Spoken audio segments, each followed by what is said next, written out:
Assalamualaikum warahmatullahi wabarakatuh dan selamat pagi menjelang siang Bapak Ibu sahabat BGTK Provinsi Sulawesi Tengah di mana saja berada. Kita bertemu pada kesempatan ini di podcast yang seri kesekian ya untuk bincang-bincang kita. Jika sebelumnya Bapak Ibu bersama host Mas Syarif Hidayat dan kali ini izinkan saya menemani Ibu Bapak bersama dua sahabat bincang kita di sini. Bapak Ibu sahabat BGTK, ini ada Ibu Fatmawati dari SMAN Negeri 1 Sarudu, Pasangkayu ya, Iya, betul, Sulawesi Barat. Kemudian ada Bapak Rangga Hadi Prasetya, SMPN 11 Palu gitu ya. Jadi apa topik pembicaraan kita, bincang-bincang kita pada hari ini, Sobat BGTK? Jadi saat ini kami BGTK Sulawesi Tengah sedang melaksanakan program pelatihan calon fasilitator daerah PKGBK, dan hari ini kita baru saja selesai penutupan untuk pertemuan tatap mukanya. Nah, yang sahabat bincang kita di sini, Ibu Fatmawati ini adalah fasilitator nasional gitu ya. Iya, benar sekali Bu ya.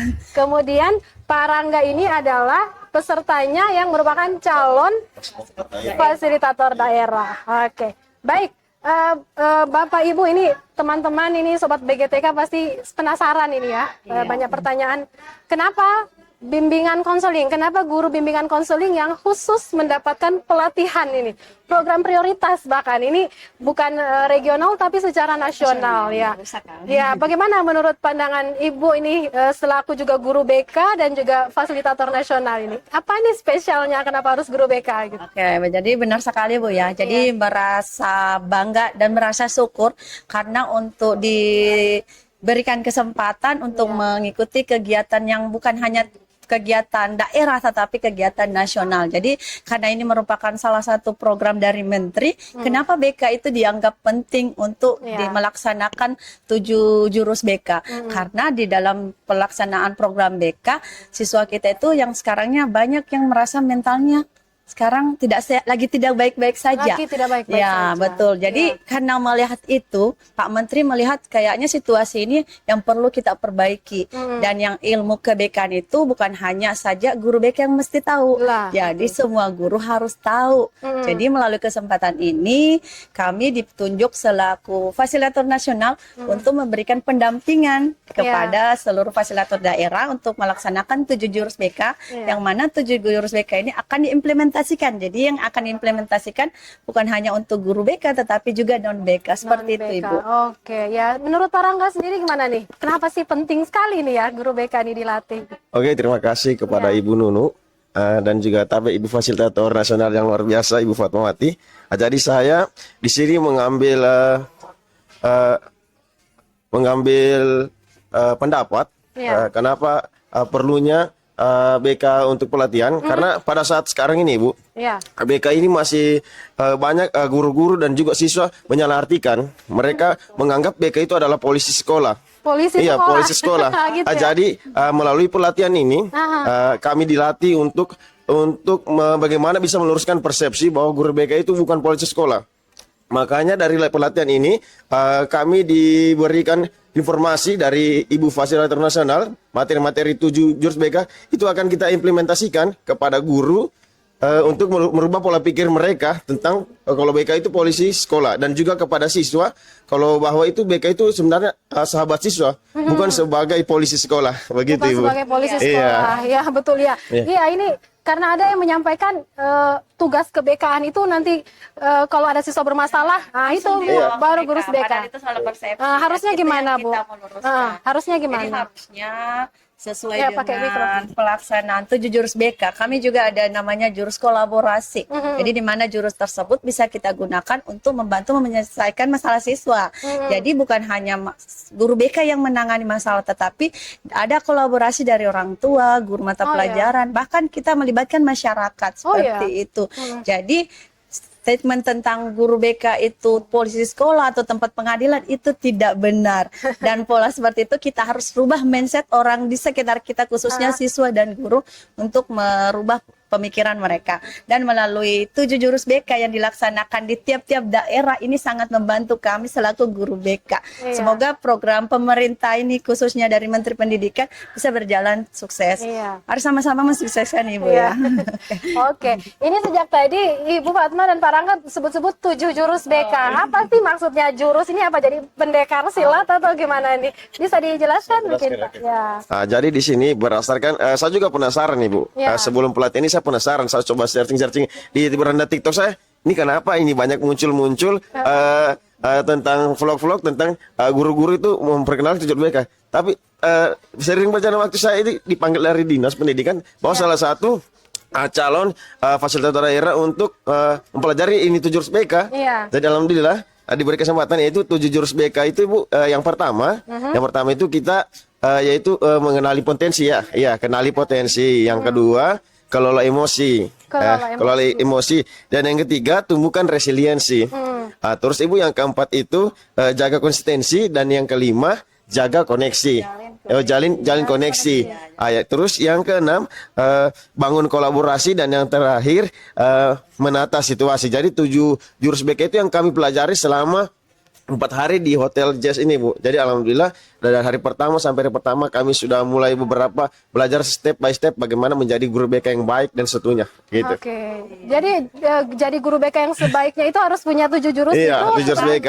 Iya. Maksud padepokan Iya. dulu Ibu. Iya. Ya, Gimana jadi tuh? untuk menguasai 7 jurus kita tidak langsung serta-merta langsung menguasai, pasti Iya. ada namanya pelatihan. Iya. Pelatihan itu dinamakan padepokan. Padepokan. Iya, Oh, jadi iya. padepokan. Jadi nanti para pendekar-pendekar ini kami latih selaku fasil untuk menguasai 7 jurus. Jadi setiap penguasaan jurus kami kasih reward, yaitu dalam bentuk kartu 7 jurus seperti itu Ibu. Boleh mungkin dijelaskan lebih detail, misalnya satu dari 7 jurus itu mana yang paling menarik? Jadi kalau yang lebih detail mungkin semua punya jurus keunggulan masing-masing. Ada keunggulannya. Iya, Ya. tetapi bagi saya pribadi yang menurut kami yang jurus yang paling menguasai guru BK, khususnya guru BK, yaitu jalin koneksi. Jalin koneksi. Iya, kenapa saya bilang penting jurus pamungkas guru BK? Karena guru BK harus mengetahui teknik-teknik konseling.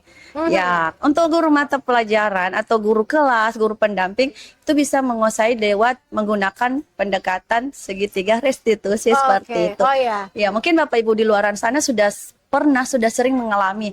Iya. Cuman ingin diperkuat kembali melalui jurus 7 jurus 7 jurus. tersebut. Oke, seperti itu Ibu. Ya, kalau Pak Rangga sendiri di jurus mana nih yang paling pamungkas? Saya Bu, jujur setelah kegiatan ini saya sangat saya suka dan pamungkas buat saya itu adalah yang pertama. Apa itu? Kenali potensi. Kenali potensi. Seperti apa? Karena di dalam materi kenali potensi yang sudah diajarkan Ibu fasilitator yang luar biasa yang hebat, jadi di situ kenali potensi. Jadi kita di situ diajarkan bagaimana menggunakan aplikasi.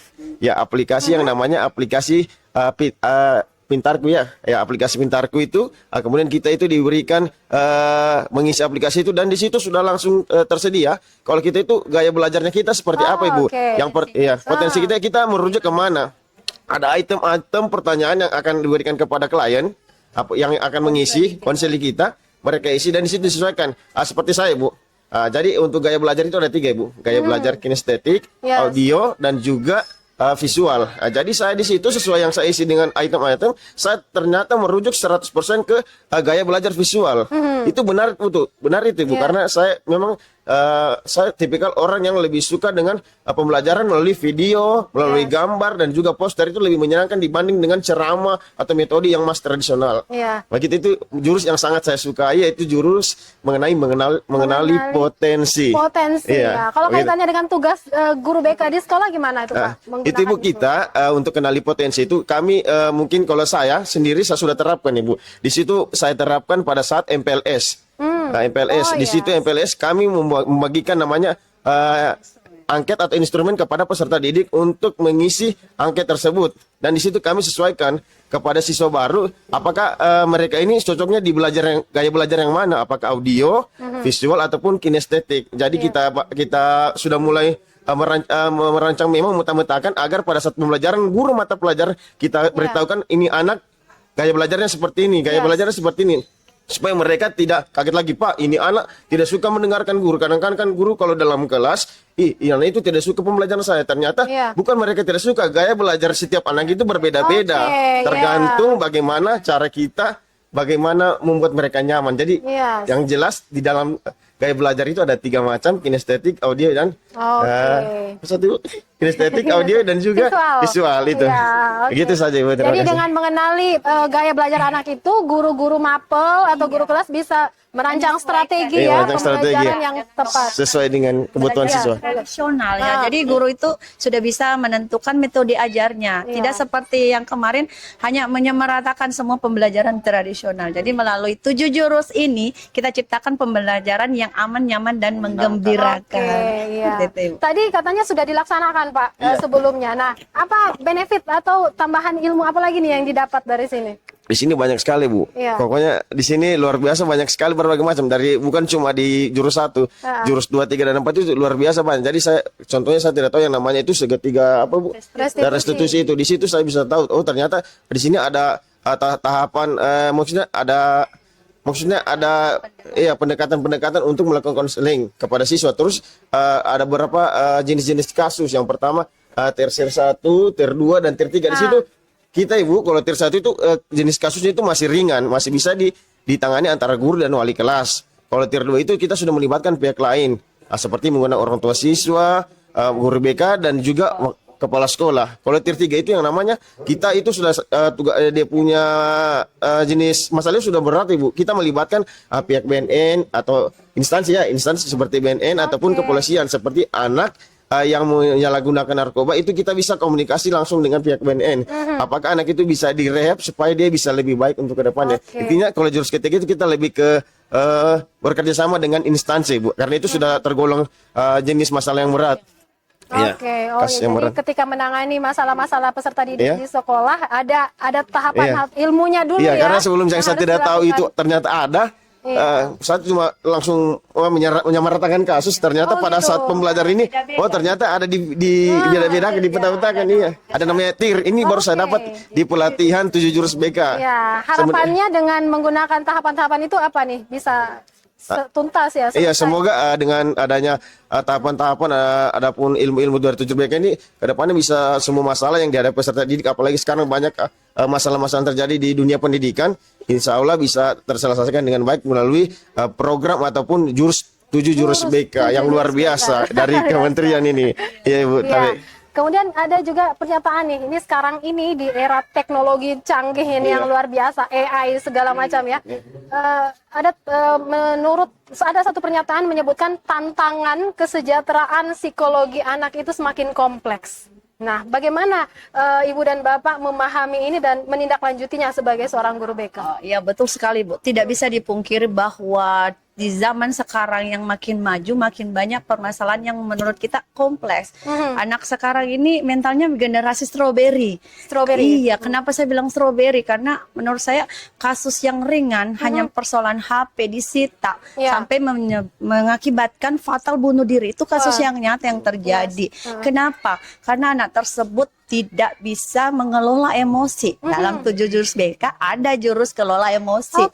Iya, dan kenapa? Kita butuh berikan anak-anak tersebut untuk memberikan resiliensi, dia bangkit setelah mengalami permasalahan. Di 7 jurus BK pun kami akan bahas namanya tumbuhkan resiliensi. Jadi ketika 7 jurus ini diterapkan di sekolah, kami yakin mental-mental siswa khususnya remaja akan bisa terobati. Mereka tidak langsung frustasi atau putus asa. Jadi sekali lagi kita mau sampaikan kepada seluruh komponen yang berhubungan dengan sekolah, mari sama-sama ya kita sukseskan program ini karena ini program sangat menarik, luar biasa sekali Bu. Silakan Pak Rangga mau menambahkan nih. Saya menambahkan dari resiliensi Bu ya, menumbuhkan resiliensi. Jadi di situ Bu kan sekarang banyak anak-anak yang mempunyai masalah. Nah, jadi sedikit-sedikit ada masalah itu mereka sudah down mentalnya sampai dia tidak mau datang ke sekolah. Jadi Bu dengan 7 jurus BK ini yang namanya resiliensi itu kami di situ dituntut guru BK bagaimana caranya untuk menguatkan daya lenting, menumbuhkan daya lenting siswa. Iya, supaya mereka tidak gampang down. Jadi apabila ada masalah mereka bangkit kembali, ada masalah mereka bangkit kembali. Dan juga ada beberapa video yang luar biasa yang menjadi kita punya pedoman, motivasi supaya bisa diterapkan ke siswa supaya mereka mempunyai daya lenting itu lebih kuat dan tidak gampang down pada saat mengalami masalah. Takutnya mereka bisa bunuh diri, Ibu, bisa stres, akhirnya bisa melawan orang tua, akhirnya lari dari rumah dan membuat masalah yang besar lagi begitu. Iya, merugikan dirinya sendiri. Iya, begitu, Ibu. Oke, baik. Nah, ini juga banyak masalah yang sering terjadi nih, isu-isu di sekolah itu terkait bullying. Nah, ini bahkan bullying itu bukan hanya antar siswa, dari guru pun bisa ada potensi melakukan berundung ke siswa juga ya, bisa ada seperti itu. Nah, bagaimana Bapak Ibu sebagai seorang guru BK, kemudian dengan 7 jurus ini, jurus mana nih yang bisa ampuh nih? Oke, untuk kalau kasus bullying, karena di 7 jurus BK juga sudah kita kasih jurusnya.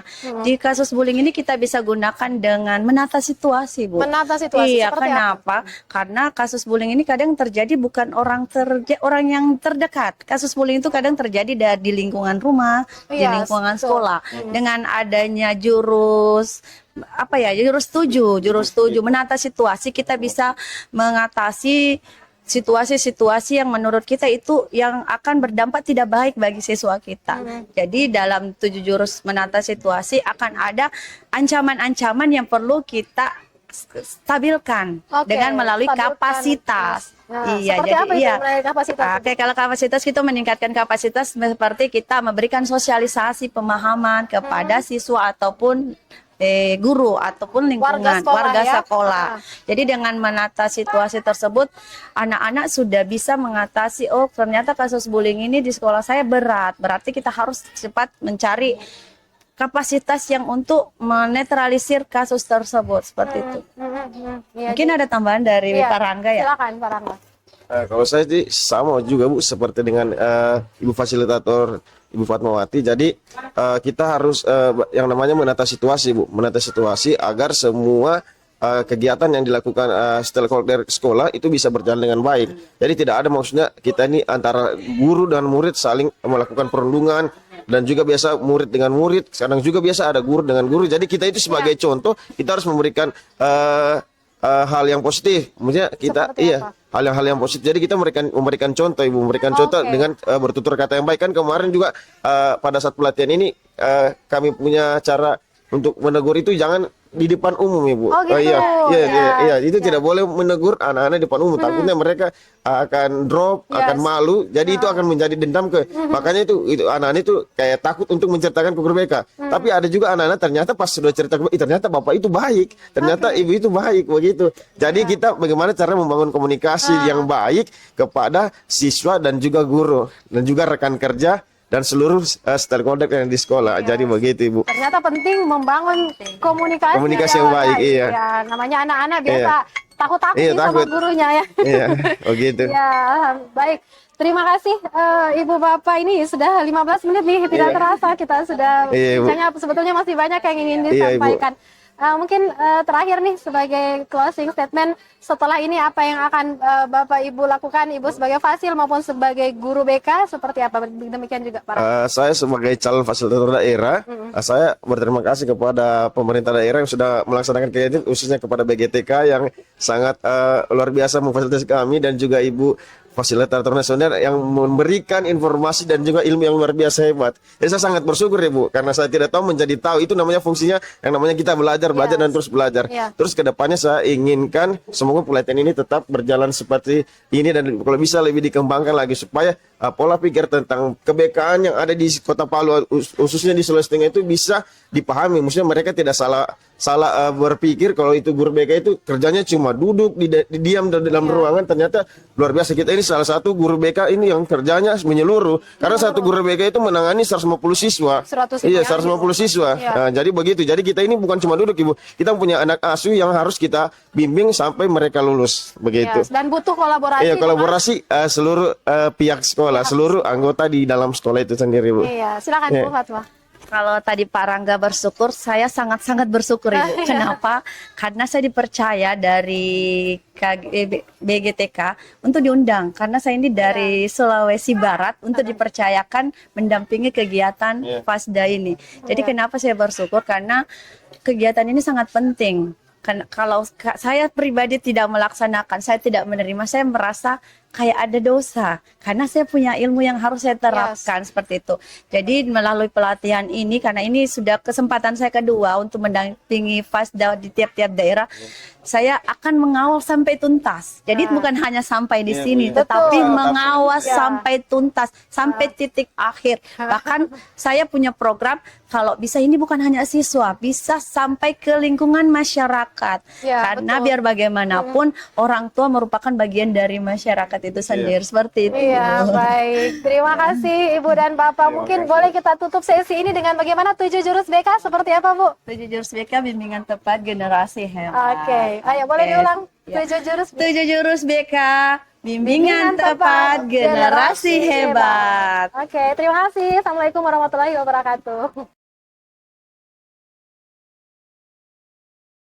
Ya, sahabat BGTK Sulawesi Tengah yang kami cintai dimanapun Anda berada, untuk topik podcast berikutnya Bapak Ibu silakan berkomentar di kolom-kolom komentar di media sosial kami, baik itu di Facebook, Instagram maupun di YouTube. Kami menanti kolaborasi kita bersama Bapak Ibu untuk menyajikan podcast-podcast berikutnya yang sesuai dengan kebutuhan para Bapak Ibu sahabat BGTK. Terima kasih.